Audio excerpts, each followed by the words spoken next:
पहले पूरे विश्व में शांति का संदेश देने वाले करुणा के सागर भगवान गौतम बुद्ध के चरणों में नमन करते हुए महात्मा ज्योतिबा फुले क्रांति के सूर्य, शिक्षा की जननी देवी माता सावित्रीबाई फुले, डॉक्टर बाबा साहब अम्बेडकर के कंधों से कंधा मिला करके साथ देने वाली ऐसी माता रमाई, अंधों को आंख देने वाले, गूंगे को जुबान देने वाले, बहरों को कान देने वाले, भारत को संविधान देने वाले, नारी को सम्मान देने वाले ऐसे महामानव परम पूज्य डॉक्टर बाबा साहब अम्बेडकर के चरणों में नमन करते हुए हमारे पूरे भारत में कश्मीर से लेकर के कन्याकुमारी तक सोती हुई कौम को जगाने वाले ऐसे साहब मानव साहब कांची राम जी के चरणों में नमन करते हुए आज जिसका हम जन्मदिन मना रहे हैं यादव जी का, उनके चरणों में नमन करते वाले यानी हमारे जो समाज में संत गुरु महापुरुष पैदा हुए हैं और जिन्होंने सत्य के मार्ग पे चलना सिखाया है, ऐसे संत गुरुओं के चरणों में नमन करते हुए बैठे यहाँ पे सभी हमारे भाई और माता बहनों के सादर जय भीम मनु। साथियों,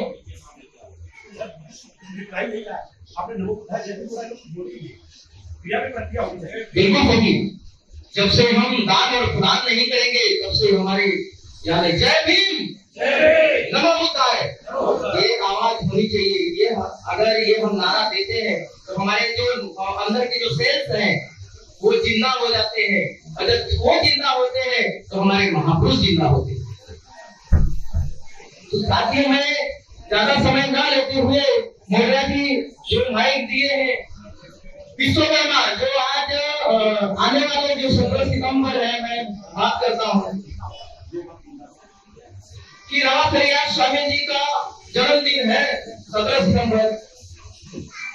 उसी दिन विश्वकर्मा जी का जयंती मनाया जाता है। पूरे साल में क्यों मनाया जाता है, मैं थोड़ा सा, काफी लोगों का तो महापुरुषों का चर्चा हुआ है, मैं इस चर्चे पे बता दूं कि जब मैं 98 में बहुजन समाज पार्टी को ज्वाइन किया था और हमारे महाराज विधानसभा में 44 से जब वहां अध्यक्ष बना था, तो वहां एक वो मिशन में मैंने जुड़ा था, मानव साहब कांची राम जी के मिशन में, जो बार हम उनसे मिलकर अपना काम किया।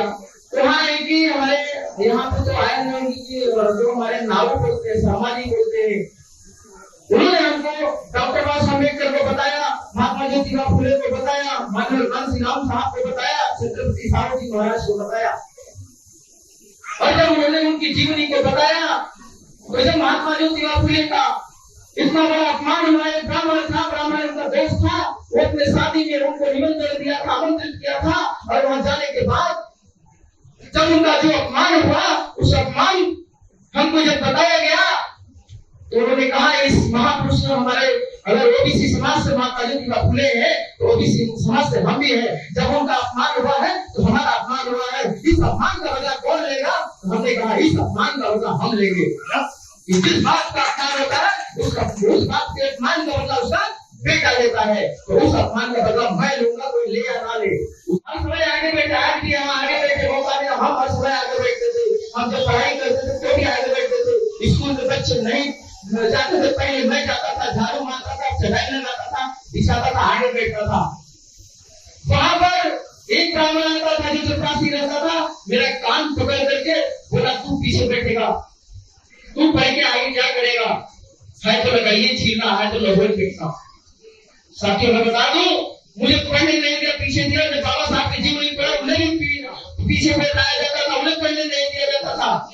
जब मैं कुआं पे चढ़ता था तो बोलते थे तू कुआं पे चढ़ा पानी छुपा जाएगा। जब बाबा साहब का जीवनी को पढ़ा तो मुझे याद आया कि जैसे बाबा साहब का अपमान हुआ है वैसे मेरा भी अपमान हुआ है, यानी बाबा साहब हमारे यहाँ पूछा। तो साथियों मैं ढूंढने लगा कि हिंदू धर्म में इतना अपमान क्यों, मैं ढूंढने की कोशिश किया। मुझे विश्वकर्मा बोलते हैं। विश्वकर्मा मूर्तियां रखते थे, पूजा करते थे, तो मैं ढूंढता था कि मेरा स्तर कहाँ है। जब मैं मीटिंग अटेंड करता था, प्रोग्राम अटेंड करता था, कैडर अटेंड करता था, तो वहां सारे समाज की बात होती थी।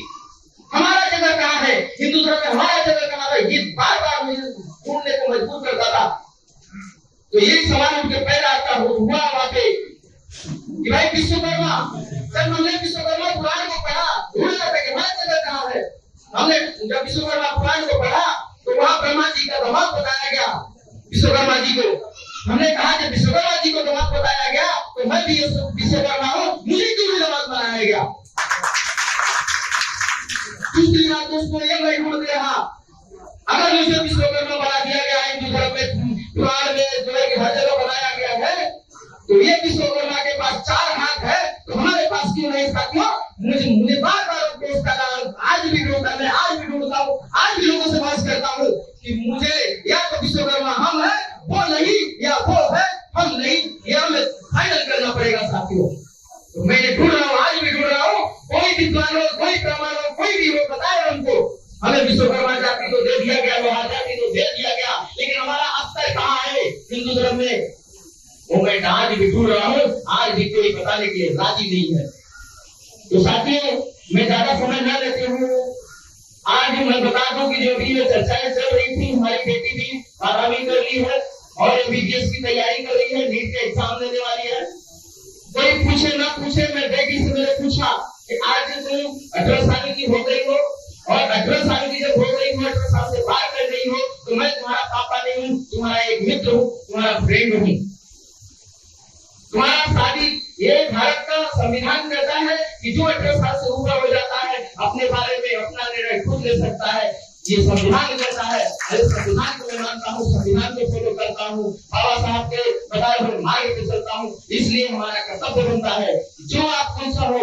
मैं यहाँ तक कह दिया, चाहे कोई कहे या ना कहे, या अगर कहीं आपको किसी लड़के से प्यार हो, मैं जाति बाती नहीं देखता हूँ, जाति धर्म से कम बड़े हो गया हूँ। अगर आपसे किसी को प्यार हो गया है तो खुले शब्दों में मुझसे कहना कि मैं इसी से शादी करूंगी, तो मैं तुरंत आपके जो जब इतना मैं छोटे से बात पूछ के तुम्हारे खुशी के लिए बड़ा किया है, हर चीज दिया है, तो ये भी मैं दे दूंगा करके, इसमें कोई संदेह नहीं। लेकिन एक कदम मत उठाना बिना पूछे बिना पते, ये कि भाई मैं कर रही हूँ तो पापा को मालूम पड़ेगा तो हमको मारेंगे काटेंगे, बिल्कुल नहीं, क्योंकि मैं बाबा साहब के मार्ग पे चल रहा हूँ। तो ऐसा मैं बात नहीं हूँ, मैं तुम्हारा फ्रेंड हूँ। आदि जो भी जरूरत लगेगा हमको बोल देना, मैं खुशी खुशी कर दूंगा। ये मैं अपने आत्मा की बात कह रहा हूँ और मुझे जाति पाति नहीं देखना है। बाबा साहब ने कहा था कि रोटी रोटी का व्यवहार, रोटी बेटी का व्यवहार करो। जब हम रोटी बेटी का व्यवहार करेंगे तभी तो हमारा समाज इकट्ठा होगा, ये मैं जान गया हूँ। तो साथियों ये हमारे जो समाज बैठे हैं, सबसे पहले मैं उनको बताऊंगा जो ओबीसी समाज से है, चाहे वो यादव समाज हो, मौर्य हो, चौहान हो, पटेल हो, कुर्मी हो, कोई भी हो, जो हमारे ओबीसी समाज से आते हैं, रोटी बेटी का व्यवहार करो। जो बाबा साहब ने कहा है, अगर बाबा साहब ने हमको जीने का अधिकार दिया है, कपड़ा पहनने का अधिकार दिया है, तो जो बाबा साहब ने कहा है उनके बातों को मानना पड़ेगा। इसी के साथ अपने शब्दों को विराम देता हूँ। जय हिंद।